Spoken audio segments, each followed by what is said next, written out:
Bonjour, merci à Tatiana Barelli et à Marie-Pierre Vidal pour leur invitation.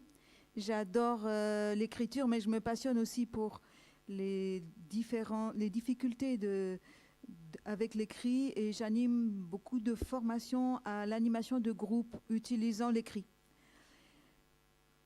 Je vais vous parler essentiellement de la trace, donc empreinte, trace, dessin et écriture, un voyage relationnel et identitaire. Alors je vais rappeler un peu, on en a déjà un peu parlé, de comment cette trace émerge. La grande particularité de la trace, c'est qu'elle signe la différenciation d'avec l'autre aux alentours d'un an. Elle vient en même temps que le langage articulé. Cette trace graphique vient donc précocement, naturellement, dès l'âge d'un an, chez l'enfant ordinaire de toutes les cultures et de toute éducation. Et elle succède au sensoriel indicible et au mouvement désordonné, puis dirigé de l'ensemble du corps et des mains qui exprime ces émergences pulsionnelles dans un trajet qui va du geste à la trace primaire, empreinte, griffure, dépôt de substance, puis à la trace graphique et de la trace graphique au dessin figuratif, codifié, transmissible, dont sera issue plus tard l'écriture. Donc c'est ce voyage corps-signe et signe jusqu'à la symbolisation que je voudrais insister, et de l'intime au social. La trace, c'est un don, c'est pris dans l'échange humain. C'est toujours plus ou moins destiné à un autre. Et on voit que rapidement, il y a des facilités, des aléas. En gros, c'est ces étapes de la conquête de l'altérité dont je voudrais témoigner. La pulsion à s'exprimer, la pulsion à créer des formes graphiques, des formes plastiques, des formes dansées. C'est la Gestaltung de Prinzhorn en 1922. C'est universel et c'est très puissant chez tous les humains. Donc la trace graphique, le prédessin, eh bien au départ, elle est faite au hasard. Et puis, c'est la rencontre d'un mouvement volontaire et d'un traceur. Ce traceur, c'est une partie ou un produit du corps, mais rapidement, c'est un objet dur autre que soi, au sens de Winnicott, un bâton, un crayon, un pinceau, un feutre, une craie, et donc rencontre volontaire, puisque avant, c'est des expériences qui se perdent, et tout à coup, l'enfant fait le lien entre son mouvement et la trace qui est arrivée. Et si c'est moi qui avais fait sur le mur cette trace-là, et cette découverte merveilleuse va donner donc cette rencontre traceur-support. Ce support, d'abord, il est plus ou moins pérenne. Ça peut être un aliment, un produit du corps, le sol, un mur, un tableau. Mais l'étape ultime, celle qui intervient aux alentours d'un an, c'est les feuilles et les supports détachables. C'est la même chose que le pointage proto-déclaratif et le langage. D'ailleurs, dessiner a pour la racine latine designari, ça veut dire désigner. Donc ça veut dire ce pointage proto-déclaratif, ce début du langage, cette trace que dans cet espace de sécurité maternelle, parentale, psychothérapeutique, on marque son existence, on marque sa différenciation, on en fournit la preuve et en même temps, on signe la permanence de l'objet en représentant ce qui est absent, par exemple son propre visage ou sa mère un instant disparue. Et comme dans toute symbolisation, on accepte de le perdre aussi. La représentation est forcément transformée. Choisir, c'est laisser momentanément ou temporairement dans l'ombre toutes les autres formes. Les étapes de cette trace, de ce dessin, de cet écrit sont très importantes pour le clinicien qui utilise beaucoup l'observation et la réception de la trace, dessinée puis écrite, pour évaluer les stades cognitifs, la projection. Ça va de la non-figurabilité apparente, mais on sait que l'enfant recherche, malgré son manque de moyens, d'emblée une forme précise, au réalisme graduel, grâce à la progression de sa perception de lui-même et du monde, schéma corporel, image inconsciente du corps, le moi-peau dont on parle en yeux. Et puis, c'est d'abord indifférencié, mais ensuite, ça devient individualisé, et c'est aussi les progrès de sa coordination oculo-manuelle. Il y a d'abord des balayages, des spirales qui donnent les croisements de lignes, les formes fermées qui se détachent sur un fond, diminution de l'ampleur du geste, mais éléments de plus en plus précis, de plus en plus intégrés les uns aux autres et nombreux. Ce réalisme est d'abord dit intellectuel, parce qu'il transmet surtout des connaissances, des expériences, des réalités objectives. Mais en même temps, l'enfant valorise ce qui lui semble important. Par exemple, les organes de communication des personnages, il y a beaucoup de transparence, il n'y a pas de gommage. La forme humaine est le principal support de projection. Mais l'arbre, la maison ou tout dessin sont en fait projectifs et sont déjà des personnages.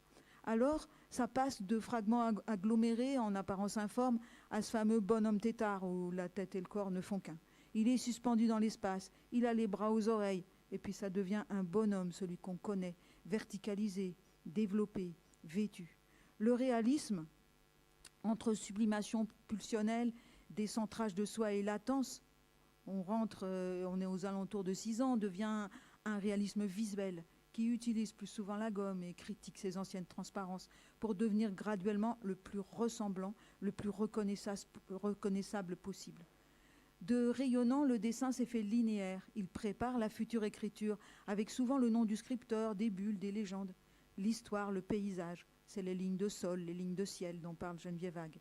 Et puis les personnages animés, expressifs, habillés, sexués, identifiables, poursuivent cette recherche de figurabilité photographique.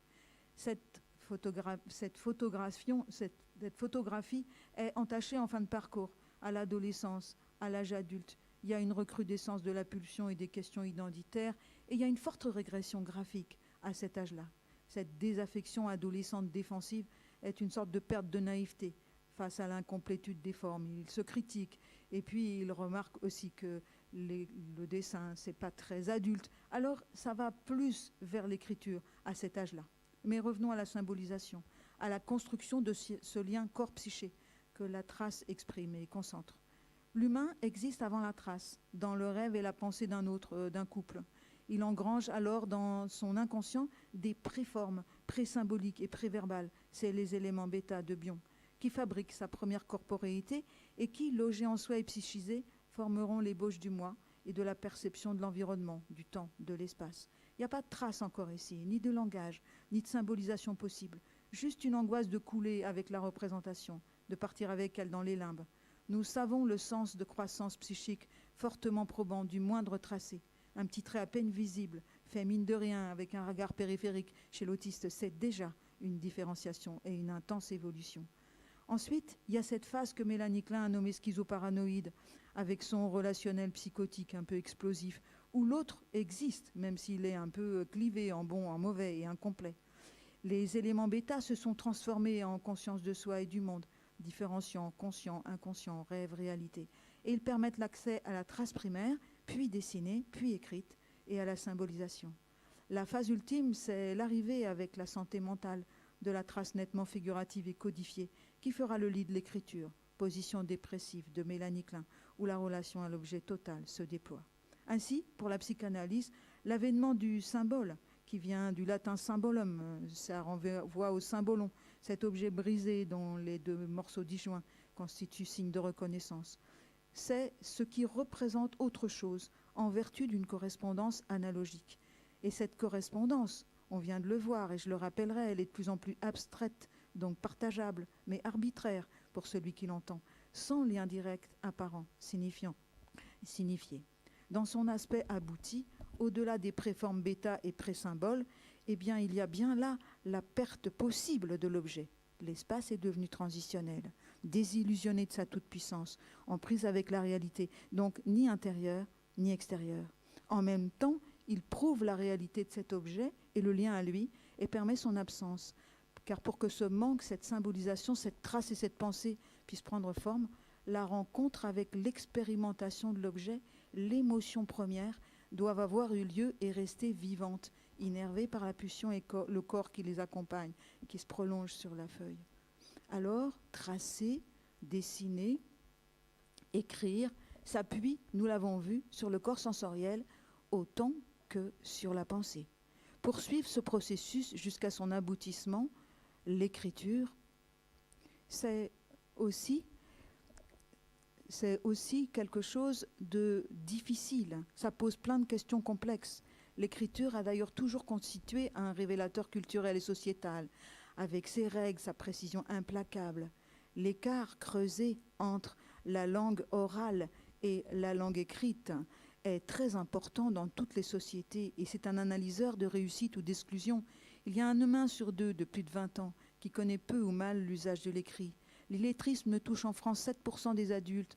entre 18 et 65 ans. C'est l'INSEE qui le dit en 2012. Mais la trace dessinée, écrite, est porteuse aujourd'hui d'enjeux renforcés. D'une part du fait des brassages culturels. À quelle généalogie, langue, pays est-ce que j'appartiens? Avec quel rapport à mon nom, à l'apprentissage, à l'intégration? De quoi ma résistance intérieure à l'écrit est-elle le signe? D'autre part, du fait de l'éclosion du lien corps, de l'érosion du lien corps-symbolisation. Cette multiplication exponentielle et dématérialisée d'informations, cette expansion des nouvelles technologies informatiques, duplication des données, du traceur au clavier et du support concret à l'écran. Le destinataire des traces est devenu souvent éloigné, infini, parfois à jamais inconnu. La proportion entre l'engagement du corps du scripteur, le geste et la quantité de traces lisibles par les récepteurs a diminué, transformant la relation au temps, réversible pratiquement, la disparition à la traçabilité éternelle et à l'espace qu'on peut translater et qui parfois paraît menacer la réalité même des traces et de l'écriture. Les résonances de l'acte d'écrire et ses freinages vont en-delà de la difficulté de compréhension. Un niveau intellectuel de 7 ans permet d'acquérir l'écriture et la lecture courante, et le problème orthopraxique n'explique pas tout. Donc cette difficulté avec l'écriture fait une place centrale aux implications relationnelles et sociales de la symbolisation, car l'écriture, en tant que processus symboligène et créatif, berceau de la trace de soi et de son effacement potentiel, participe à ce chemin qui construit la différenciation d'avec le monde. Et en cela, le lien à ce monde. Mais plus encore que les mots parlés, l'écriture signe le décollage des corps, initie une pensée qui voyage et favorise l'ancrage complexe à une codification commune, devenant, pour la confédération des humains en âge de raison, le lieu du symbole par excellence. Pourtant, toujours elle persiste à raconter aussi les liens charnels et la perte originelle. Écrire parce qu'on a la terreur de perdre, écrire pour ne pas se perdre, et en cela signer la perte de ce qui est achevé, couché sur le papier, et de tout ce qui ne s'y inscrit pas. En effet, comme dans tout symbole, mais de façon spécialement appuyée, le mot prend source au pulsionnel et au mouvement des yeux, de la main, de la bouche et de tout le corps qui l'accompagne. Déplacements tridimensionnels dont les traces multisensorielles, tactiles, olfactives, auditives et visuelles se déploient encore dans le maniement des papiers, des encres, la poésie, le calligramme, la calligraphie, avec son univers des 10 dont la dyslexie a longtemps été le fleuron. On sait aujourd'hui que le plus efficient dans la rééducation reste fréquemment le travail sur ces entraves profondes de la communication et de la symbolisation. Nous y reviendrons plusieurs fois au cours de cette journée. Tout cela se réalise au crible particulièrement serré de l'alphabet et de son apprentissage, qui laisse une part importante au refus du code, au format de l'espace plan et limité de la feuille et de l'arbitraire culturel tierce de l'écrit. Entrer par la porte de la grande école, entre les lignes horizontales prétracées du cahier, dans le monde social, spatial et temporel des hommes qui font trace et qui sont nés quelque part. L'histoire des humains commence, nous l'avons vu, avec le dessin, et elle paraît s'achever avec celle de l'écriture. Écriture qui, on l'a vu, suit des développements assez parallèles à ce qu'on a vu pour la symbolisation chez l'enfant, alliant d'emblée le jeu, l'échange, le manque et la prétor. Est-ce qu'il ne s'agissait pas, en 3300 avant notre ère, après des millénaires de langage oral et gestuel et de représentations graphiques peu ou pas transmissibles, pour les Sumériens, puis les Akkadiens d'Uruk en Mésopotamie, par l'invention d'une écriture pictographique, puis cunéiforme en forme de coin, gravée sur des tablettes d'argile, de tenir le décompte dans une société en plein essor, des dons, des dettes, des réserves, des manques alimentaires, en grains, en bétail? N'est-il pas question chez les Égyptiens, en 3100 avant Jésus-Christ, de faire des relevés cadastraux et des calculs d'impôts, là où les crues du Nil brouillaient les repères d'arpentage? Ici, comme dans tous les pictogrammes qui s'expansent à cette époque, en Égypte, en Chine, chaque signe renvoie avant tout, par sa forme, à l'objet qu'il désigne, sans lien direct ou sonore du mot, avec une multiplicité de signes utilisés. L'écriture, bien que tournée vers la communication, est alors la marque du pouvoir de quelques-uns, prêtres, scribes, empereurs et envahisseurs. Elle s'apprend longuement, 12 ans pour le scribe égyptien, directement des dieux dont elle révèle ou dérobe la puissance. conjurant le temps et la mort. En Égypte, hiéroglyphe, on le sait, veut dire écriture des dieux. Pour les Mésopotamiens, elle est volée directement aux puissances divines. En Chine, l'écriture sert à la divination et la tradition la fait remonter à une réponse de la nature et des dieux aux questions des hommes. L'alphabet arabe est sacré et l'écriture qui préexiste à toute chose véhicule le message divin révélé au prophète Mohammed. Dans le Talmud, Dieu pose lui-même les consonnes hébraïques, sur les consonnes hébraïques les signes voyelles du texte. L'écriture se dégage de cette référence toute puissante. Elle introduit dans ses pictogrammes et hiéroglyphes primitifs des phrases, des notions contextuelles et sonores qui la diversifient et l'affinent, en même temps que ses supports se décorporéisent et s'aplanissent. Vous voyez l'évolution dans petit à petit l'abstraction des différents signes selon les époques. Dans notre écriture, par exemple, on est passé du boustrophédon, qui veut dire tourner, c'est le bœuf qui tourne, en aller-retour grec, reprenant les sillons du bœuf au labour, au droite-gauche, puis au vertical, où chaque ligne, en quelque sorte, est coupée. Les signes deviennent plus simples. L'écriture transmet de plus en plus et plus précisément la vie, les sentiments, la mémoire des groupes humains. Mais c'est avec l'alphabet qu'elle bascule carrément dans l'ère du symbole et de son arbitraire. Progressivement, aux quatre coins du monde, au milieu du 2e millénaire avant Jésus-Christ, comprenant souvent au départ seules des consonnes, les voyelles, elles étaient rajoutées à la lecture. Avec cet alphabet, puis l'apparition du papier, l'écriture mène à des échanges multiples, démocratisés et laïques.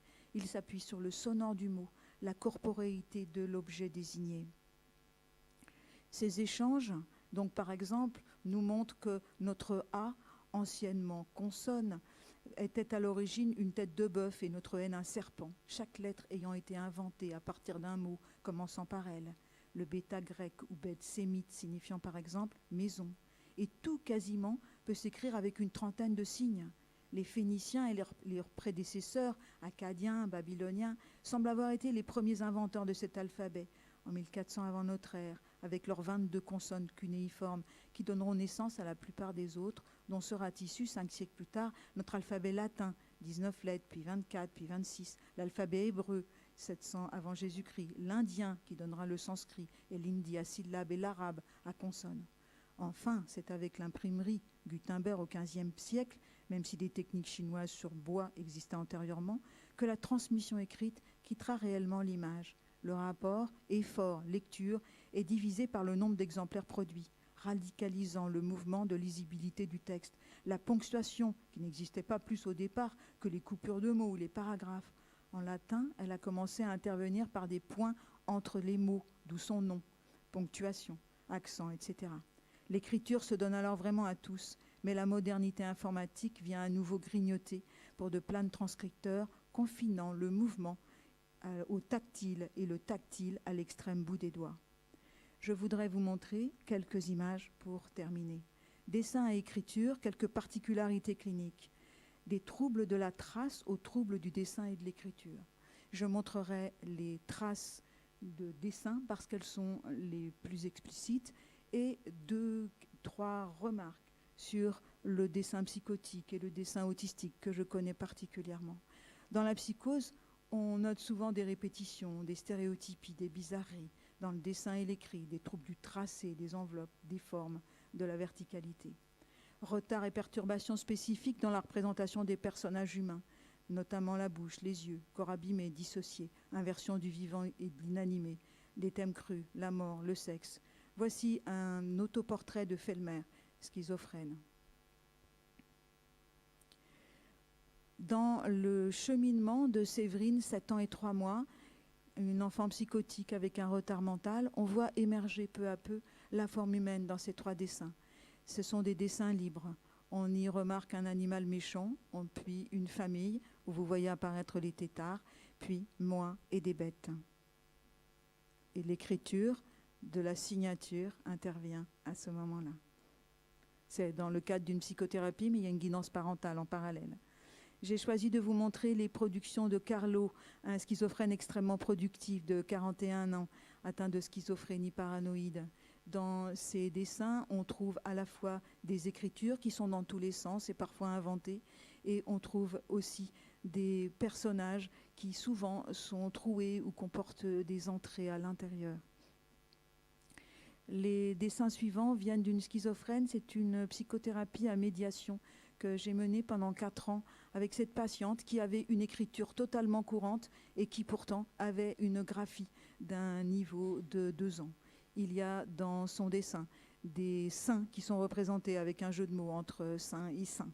Et cette patiente va petit à petit acquérir la forme, mais surtout l'assemblage des couleurs. Le dessin a un niveau de 2 ans. Son écriture est parfaite et n'a pas ni de faute d'orthographe. Elle écrit de longues lettres au directeur pour demander des améliorations à sa condition qu'elle juge indigne. Dans l'autisme, je remarque le plus souvent de très grandes difficultés, retard ou absence de traces. Mais là encore, parfois, l'écriture est en avance sur la trace de dessin. Le besoin fréquent d'être collé au thérapeute pour dessiner, écrire, voire faire avec sa main. Les traces perturbées, enveloppes non fermées, formes isolées, couleurs uniques, absence de croisement, stéréotypie, perturbations dans l'orientation. Parfois, nous obtenons des plans, comme dans ce dessin de Christian, 19 ans, qui fait les courses à Casino. Ici, ce n'est pas lui qui a fait les légendes, il les a dictées. Mais on voit que les personnages humains sont microscopiques et bien plus petits que le caddie, qui est très important pour lui. Chez ce patient autiste qui a acquis la trace pendant une psychothérapie individuelle que j'ai fait avec lui pendant une durée de 4 ans, vous avez la première trace infime qui intervient au bout de 2 ans.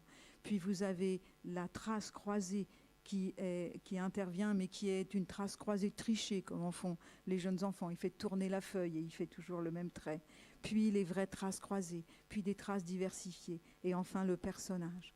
Ce travail de psychothérapie a donné des milliers de dessins. C'est un patient qui n'avait jamais tracé avant. Il était trop âgé pour acquérir le langage, mais la trace a été significative de son évolution. La couleur violette représente la couleur pour lui du transfert. Nous portions le jour de notre première rencontre un vêtement violet qui a fait flash et qui a fait ensuite que toutes ces productions importantes ont été violettes. Et puis enfin, David, 20 ans, qui n'avait jamais tracé et qui, dans un atelier psychothérapeutique, en vient à ses premières traces. Vous pouvez remarquer sur le dernier dessin qui a été réalisé au bout de 3 ans de travail, il y avait au début exclusivement des pré-traces, griffures avec du sang, secouer les pots de peinture, des choses comme ça, et on arrive à ce contact avec la feuille. Et dans le dernier dessin, vous avez 4 traits. Ce sont des personnages que vous voyez là. Et ces personnages, je sais que ce sont des personnages, car ce jour-là, il y avait 4 personnes dans l'atelier, et c'est cela qu'il a représenté. En conclusion, je dirais qu'écrire, qu'est-ce que c'est qu'écrire finalement? Qu'est-ce que c'est que dessiner aussi? Il s'agit de mettre en acte cet extraordinaire paradoxe du transitionnel, du créatif et du symbolique dont j'ai parlé. Communiquer pour soi, donc annuler l'autre pour être reçu par lui. Tenir soi-même au plus près et pour mieux s'approcher des autres. Se placer à la juste distance entre transmission et mémoire des sens culturels et personnels, sur le fil tendu entre un dessin et une écriture, extérieurs à soi, scolaires, professionnels ou commerciaux, dressés, déshabités, loin du corps, trop secondarisés, en un mot trop adressés, et essentiellement intérieure et une écriture essentiellement intérieure, irrecevable, illisible, psychotique, comme des signes qu'on trace dans le creux de sa main ou des dessins et des lettres invisibles que font certains autistes dans l'air ou sur le sol. Donc entre trop pour l'autre et trop pour soi, il y a toute cette difficulté. Mais dessiner, écrire pour s'autocontenir, constituer, raffermir sa peau psychique aussi. Écrire pour vivre le présent, la continuité, la réalité. Écrire, peut-être que l'écriture, parfois, nous a permis d'échanger, parfois elle raconte profondément notre mouvement pulsionnel, mais elle est aussi tellement référée au code. Alors, est-ce qu'on peut soigner un sujet avec le dessin, avec l'écriture, avec la trace? Bien sûr que le dessin et l'écriture ne soignent pas. Comme tout médiateur, c'est ce qu'on en fait. Mais ils ont pu peut-être devenir, pour certains, un lieu de survivance, d'émergence de l'indicible, du manque à être, d'accrochage à une couleur, à des formes, à une langue, à un groupe, une aide au repérage entre cet interne et cet externe dont je viens de parler et au tissage de l'entre-deux. Il y a des écritures et des traces et des dessins qui, à défaut de sauver la vie de leur scripteur, ont sauvegardé un peu de son esprit et peut-être d'autres esprits, d'autres vies, dont elle fut un temps le seul lien avec la communauté humaine, le seul pays. Van Gogh, Jeannette Fram, Primo Levi, Antonin Artaud, Anne Frank, là où le sujet traverse avec intensité cette jouissance et cette douleur du contact et de la retrouvaille à soi-même, en même temps que de la composition avec l'autre social. Des formes et des mots appris, asservis au dessin et à l'écriture, rencontrés, retendus d'énergie, puis à nouveau remis à distance, au-delà du compulsif hémorragique de l'équation symbolique, en une combinaison rythmique, vivante, abstraite, subtile, de la chair et de la lettre, d'où naît la signature au monde. Je vous remercie.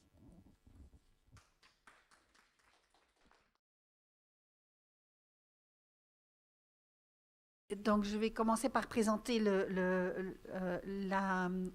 la monographie de Nathalie Doué, donc l'invention de l'écriture. Donc, c'est une monographie qui a été faite il y a déjà quelques années, maintenant, ça fait 2010, c'est ça ? 2013, voilà, en 2013. Et donc, il reprend les origines descriptives de l'écriture. Si vous voulez avoir plus de détails sur les maisons d'édition, etc., vous pouvez écrire également sur la présentation. Il y a une personne qui a demandé la présentation des intervenants. La présentation a été faite en détail et se trouve soit sur le site de Potentiel 10, soit sur le site de educar.be. Donc les deux. À chaîne Potentiel 10, d'accord.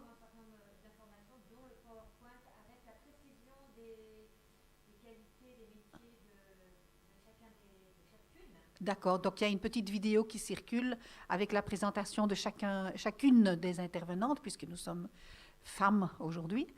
Et également, donc, il y a un document qui reprend toutes les présentations et les résumés des présentations. Alors, un autre livre que je voulais vous présenter, donc en Belgique, nous travaillons beaucoup donc, avec Françoise Estienne, qui est une logopède, donc orthophoniste. Et donc, la maison d'édition a demandé de faire justement une approche très pratique, mais qui combinait l'orthophonie et la graphothérapie. Donc, voici donc un nouvel ouvrage. Donc, c'est une nouvelle édition chez Elsevier Masson. Donc, c'est moi, donc Tatiana de Barelli, qui ai collaboré du point de vue de la graphothérapie avec Françoise Estienne. Alors, je voulais vous présenter 2 livres de Charlotte Marciassi. Alors, un livre qui m'a extrêmement plu et dans lequel plusieurs personnes ont collaboré, dont Claude Sternis. Je le trouve absolument brillant, personnellement, parce que vous avez plusieurs auteurs et plusieurs praticiens qui chacun expriment et expliquent de façon très précise, mais très pointue, leur utilisation du dessin et de l'écriture dans leur pratique clinique. Donc vraiment, je vous le recommande vivement. Alors, toujours de Charlotte, mais là, c'est un peu plus ardu, je vous le dis personnellement, je ne suis pas psychologue, je ne suis pas psychanalyste non plus. Donc, voici la thèse qui a été publiée de Charlotte Marciassi. Donc, pour ceux et celles qui s'intéressent à l'aspect psychanalytique et psychologique, c'est absolument précieux et je crois que c'est assez unique comme travail. D'avoir vraiment lié cette vision psychologique avec c'est très très profond aussi, mais c'est résolument une approche psychologique. Tu es d'accord? Projective. Ah, voilà, d'accord. Oui? Ah, d'accord. Ok, donc... donc, le premier titre de Charlotte Marciassi, donc le livre coordonné par Charlotte, c'est Le dessin et l'écriture dans l'acte clinique. Le second, donc la thèse, c'est Production graphique et clinique infantile. D'accord? Alors, de Claude Sternis, il y a évidemment beaucoup de productions, peut-être d'abord vous présenter le 14 novembre, très bien. Donc, l'asphodèle. Donc, asphodèle, que signifie asphodèle? C'est le nom d'une fleur blanche. D'accord. Et les ateliers du pré, c'est le prix de Francis Ponge. Tout ce qui nous permet et nous prépare à créer et à changer. Voilà. Donc, il y a un prochain colloque le 14 novembre 2020, de 9 h à 18 h, sur les médiations thérapeutiques, expression et art-thérapie à l'épreuve des temporalités. C'est un joli titre. Voilà.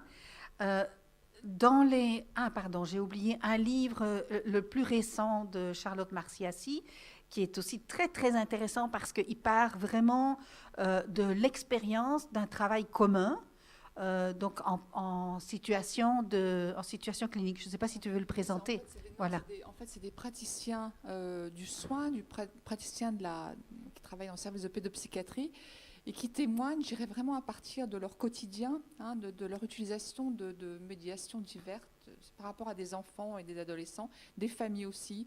Alors, je dirais dans un contexte de soins qui n'est pas classique, et qui permet effectivement de travailler avec des patients avec lesquels on ne pourrait peut-être pas travailler dans un contexte plus classique, justement, de consultation, avec des entretiens duels et des choses comme ça. Donc c'est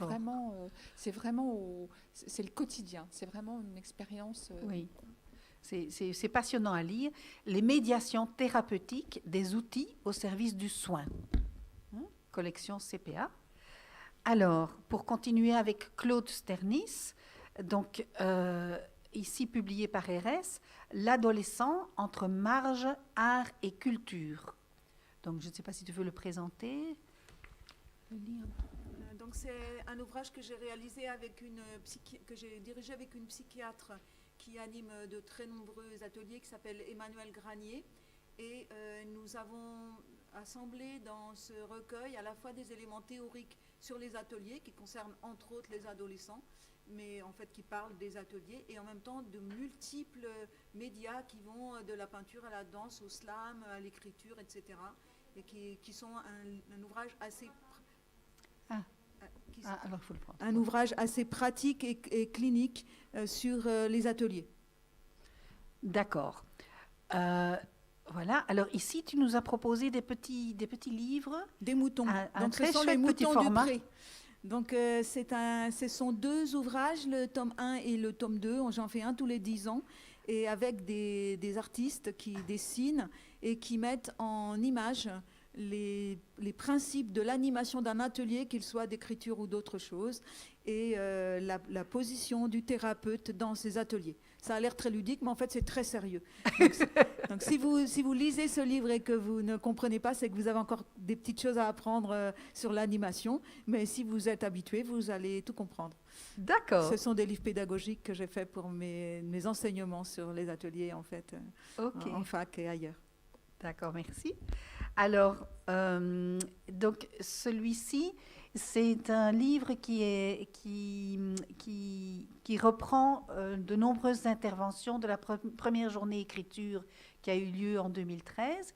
Et donc cet ouvrage a été coordonné par Charlotte Marciassi de nouveau et par Françoise Estienne également de Belgique. Et donc ça reprend des interventions absolument magnifiques de différents points de vue. Donc vraiment c'est une mosaïque de vision de l'écriture. C'est absolument très très beau, très poétique aussi et inspirateur. Ah voilà, Sylvie a collaboré également à ce livre-ci, Claude aussi, moi-même. Donc on est plusieurs ici à avoir collaboré à ce livre-là. Le titre, Apprendre à écrire aujourd'hui. Merci beaucoup Nathalie. Apprendre à écrire aujourd'hui, les enjeux de l'écriture. Chez Debook. Ensuite, un tout dernier livre qui vient de paraître également, qui a été coordonné par moi-même et par Françoise Estienne, sur la remédiation orthophonique par la musique. Alors c'est aussi un sujet assez passionnant, et le lien avec l'écriture y est également, puisque l'écriture est rythme. Et l'écriture, on a parlé beaucoup tout à l'heure de la question sonore aussi, l'écriture est son. Donc ici, dans cet ouvrage-ci, vous avez également différents professionnels qui parlent de l'utilisation de la musique, mais dans les différents troubles. Voilà. Donc le titre, c'est Remédiation orthophonique par la musique. Voilà. Et alors, un dernier livre que nous avons ici, ce qui n'empêche pas qu'il y a d'autres productions certainement, Les enjeux de l'écrire. Donc ça, c'est un livre que j'ai réalisé avec une collègue québécoise et qui propose donc une vision, cette fois-ci, beaucoup plus pédagogique sur les enjeux de l'écrire, avec le pendant de ce qui se passe en Belgique et en France, mais également au Québec. Et pour l'instant, on est en train de faire une nouvelle version avec l'Italie. Voilà. Alors, une question qui a été posée tout à l'heure par une enseignante, donc qui écoutait très attentivement les différentes présentations et justement des apports qui étaient différents de l'aspect pédagogique, vous l'avez bien dit. Et cette enseignante demandait si vous aviez des conseils pour leur pratique. C'est-à-dire qu'en tant qu'enseignante, soit dans le préscolaire, soit dans le primaire, est-ce que vous, en tant que psychologue, en tant qu'attentive à la souffrance de l'enfant, est-ce que vous auriez des recommandations sur les pratiques à mettre en place en école? Je ne sais pas, vous avez certainement toutes les trois des expériences par rapport à ça. Donc voilà, oui. Je pense que ça rejoint la question qui a été posée sur la dureté de l'environnement qui ne comprend pas aussi les difficultés de l'enfant. Chaque fois qu'on va trop vite, on perd beaucoup de temps. Ma première éducation a été en méthodes actives. J'étais à De Crowley et j'ai beaucoup appris sur le rythme temporel. Mais c'est aussi ce que la psychanalyse et Rogers nous enseignent. Quand on va trop vite, on perd du temps. Je pense que c'est important pour que l'écriture puisse être investie, qu'on prenne le temps de la développer en écriture première, c'est-à-dire en joie et en intérêt pour écrire. Quand la symbolisation s'élève à des altitudes abstraites trop rapidement et trop élevées, c'est ce qui se passe avec cette dématérialisation. Quand elle perd le corps, et ça a été déjà dit par plusieurs intervenants aujourd'hui, elle fait fausse route parce qu'elle n'est pas investie, elle devient quelque chose que l'on fait uniquement pour l'autre. Donc j'encourage les enseignants à donner un peu de choix et de vivant et de manipulation à l'écrit avant de l'adresser. Si on n'a pas compris que l'écrit sert à communiquer, à désigner, si on n'a pas compris qu'il y a un autre bienveillant à qui elle est destinée, on ne peut pas apprendre. Donc ça bloque forcément. Et donc les jeux d'écrit, les choix d'écrit, les exposés, les utilisations de l'écrit pour raconter telle ou telle chose, un voyage, un souvenir, etc., indépendamment de leur forme qui n'est corrigée que dans un deuxième temps. On doit pouvoir imaginer en atelier d'écriture et à l'école des textes qui sont écrits, qui peuvent être lus par celui qui les a écrits, mais qui ne sont pas exposés en tant que texte dans un premier temps. Donc on a toujours besoin d'asseoir son corporel et son vivant avant de l'épurer en abstraction. Chaque fois qu'on va trop vite, et c'est ce qui se passe dans notre société où on va à l'écrit trop vite, on perd des gens en route. Donc c'est un peu une croisade pour l'expression, ce que je vous dis. C'est-à-dire que si on développe l'idée que ce qui est important, c'est d'avoir des choses à dire, d'y prendre du plaisir, d'aller jusqu'à l'autre, de choisir la façon de le faire, alors l'écriture va s'ouvrir, cette écriture première va s'ouvrir, et ensuite on pourra passer à l'écriture seconde qui est corrigée. Les parents ont pris petit à petit l'habitude que quand leurs enfants dessinent n'importe comment, eh ben c'est normal, c'est de l'orage, c'est du gribouillage, ça peut dépasser et tout. Mais ils n'ont pas pris l'habitude que cette écriture sacrée à leurs yeux puisse avoir des fautes, des virgules, des exceptions. La règle est tellement difficile qu'elle ne peut pas être acquise entièrement tant que cette dimension symbolique n'est pas trouvée. Donc, habitons notre corps avant de l'épurer et de l'abstraire. Ça ne marche pas dans l'autre sens. D'accord. Oui, moi ce que je veux dire, c'est que ce que je disais tout à l'heure, c'est qu'effectivement l'enfant, il faut qu'il prenne du goût à écrire. Et pour prendre du goût à écrire, il faut qu'ils comprennent à quoi ça sert l'écriture. Et c'est vrai que souvent les enfants, à partir du moment où, quand ils passent dans la rue, ils voient des affiches, ils commencent à déchiffrer des étiquettes, je dirais que l'écriture s'intègre à leur quotidien, à leur environnement. Et je crois que c'est tout ça qu'il faut soutenir, hein, y compris à l'école. Hein. L'écriture, ça s'inscrit dans du social aussi. C'est utile. C'est un outil dont l'enfant va pouvoir se servir.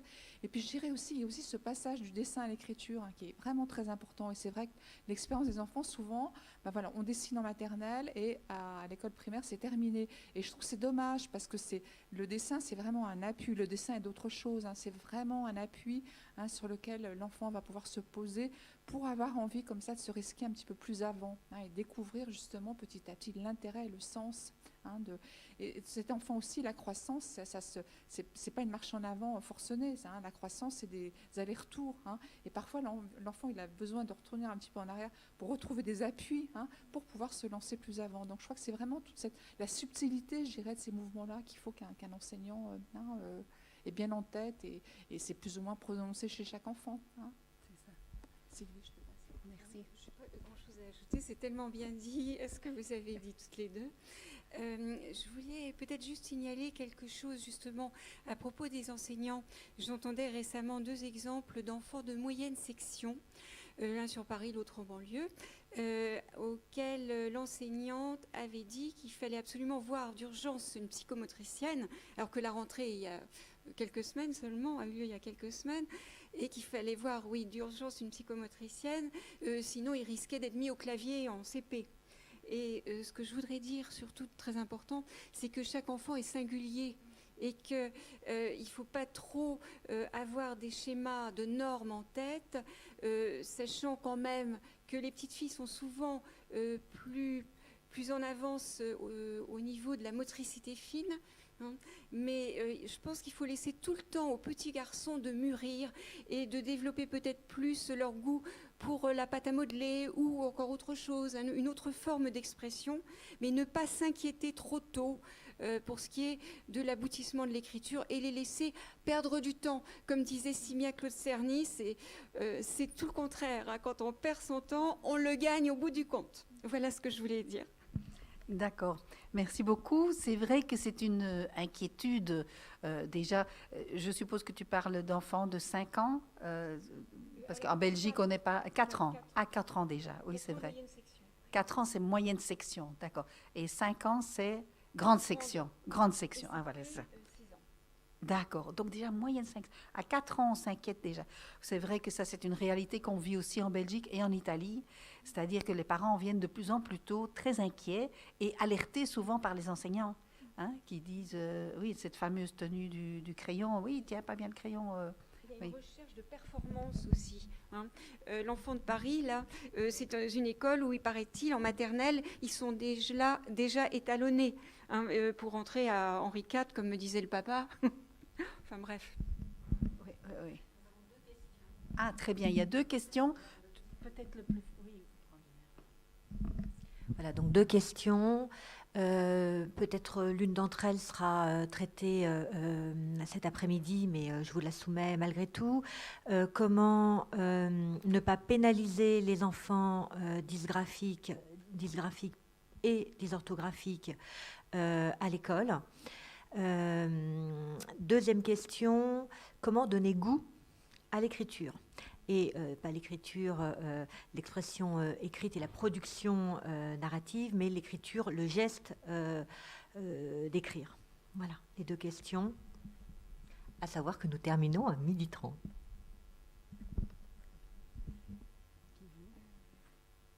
Le goût à l'écriture vient du goût au geste et à la communication, comme tout à l'heure, dans des endroits pour l'alphabétisation où les femmes sont envoyées avec l'injonction d'apprendre à écrire le français et en même temps l'interdiction d'y accéder, dans une injonction familiale paradoxale.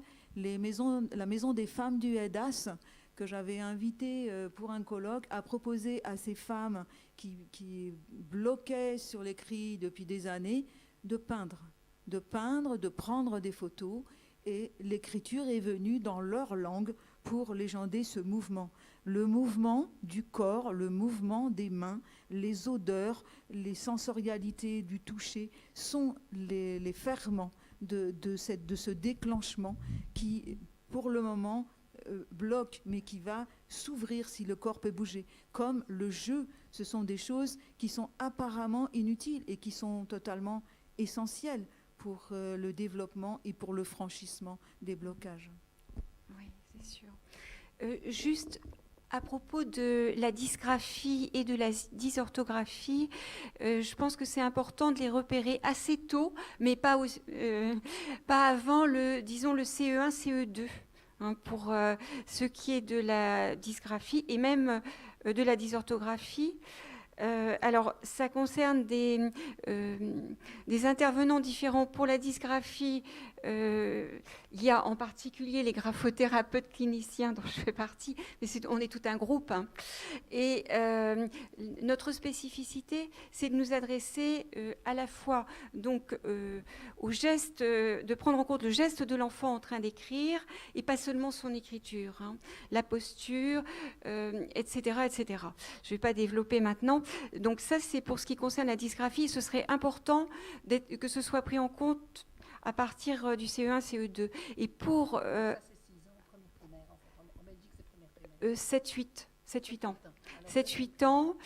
Et pour la dysorthographie, il y a plutôt une bonne nouvelle, c'est-à-dire que quand les enfants commencent à être plus à l'aise pour écrire, quand la dysgraphie évolue, ils ont plaisir à regarder leur écriture et ils peuvent se corriger eux-mêmes. Alors qu'auparavant, comme je le disais tout à l'heure, en fait, ce sont des enfants qui ne regardent pas leur écriture, hein, qui sont incapables d'en dire un mot et qui ne ressentent rien dans leur corps, qui ne sentent pas la crispation et la difficulté. Hein, comme disait Claude Sternis, c'est important qu'ils se sentent à l'aise par un moyen ou par un autre pour aborder l'écriture.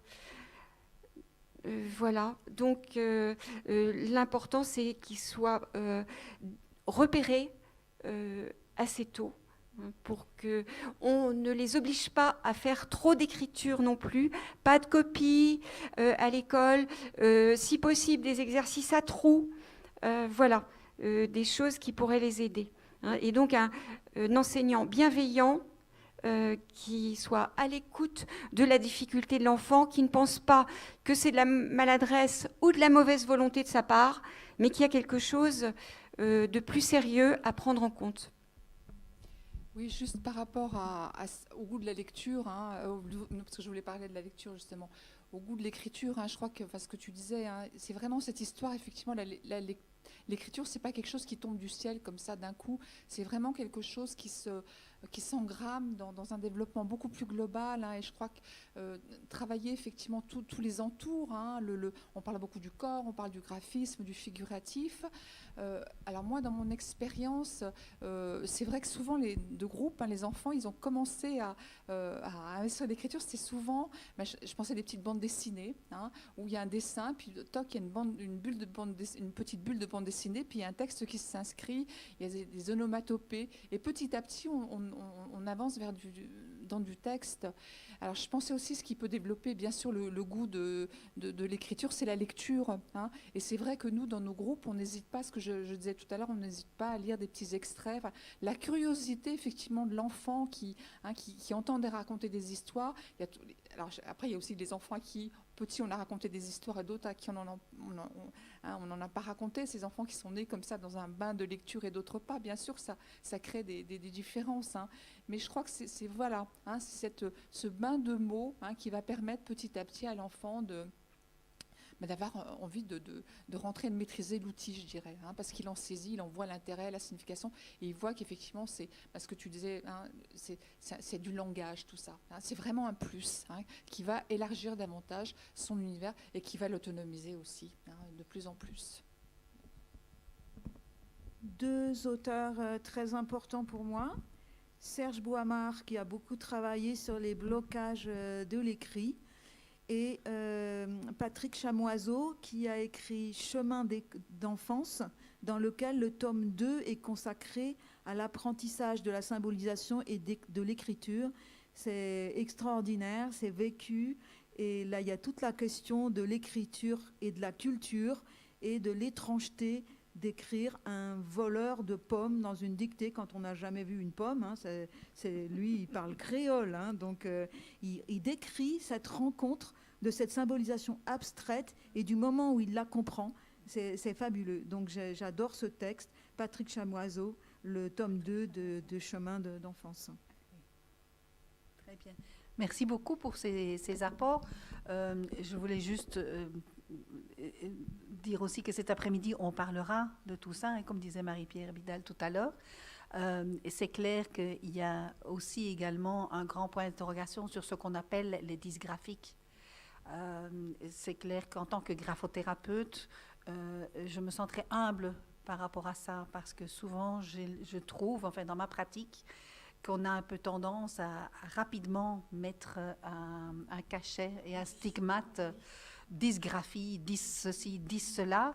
Et je suis très heureuse de voir que même dans la dénomination des troubles, on a modifié ça puisqu'on parle de troubles du développement, ce qui me semble beaucoup plus logique et beaucoup plus juste, parce que c'est clair que ces indicateurs qu'on appelle dysgraphie, dyslexie, sont des illustrations d'une difficulté, mais jusqu'à quel point elle est permanente, j'en doute, et nous sommes nombreux au niveau professionnel à en douter et à espérer ne pas rester déterminés à une vision du dysgraphique, du dyslexique, qui est dangereuse à notre avis, parce que ça stigmatise et ça maintient l'enfant dans un regard, voilà, ça isole. Merci beaucoup. Ça peut être transitoire. Alors que ça peut être transitoire. Donc, c'est une grande interrogation, et pour l'instant, en fait, il y a de plus en plus d'études qui nous mettent en question et qui nous demandent de justement bien considérer l'enfant, particulièrement en développement. Et donc, nous sommes des accompagnateurs et des facilitateurs du développement, et de pouvoir l'inviter dans un contexte le plus positif possible, et en sachant, c'est pour ça que je suis très heureuse de toutes ces interventions de ce matin, en sachant que tout le contexte dans lequel on les invite, le sens qu'on met dans l'écrit, l'invitation à respecter sa propre culture. Quand Claude Sternis parlait des différentes formes, etc., une caractéristique de nos classes de 6 ans, hein, donc de CP ou première primaire, la caractéristique aujourd'hui, en tout cas, c'est l'hétérogénéité. Donc, face à cette hétérogénéité, quel est notre modèle d'éducation dans lequel on emmène l'enfant, et quel est notre modèle d'écriture aussi dans lequel on emmène l'enfant? Ce sont des nouvelles questions absolument passionnantes et qui créent le contexte dans lequel l'enfant va se développer ou pas.